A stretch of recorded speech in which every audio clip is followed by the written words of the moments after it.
another helpful hint. You have your daffodil leaves and you need to keep them up so you have better bulbs next year, but they're in the way of planting.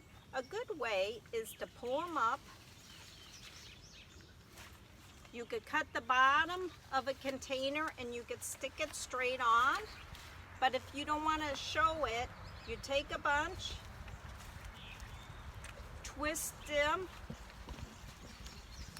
and bend them over, and with the rubber band, they're more out of the way. The bulbs are getting the light they need, and that's it. A helpful hint from the Campbell Freedom Farm. Farm.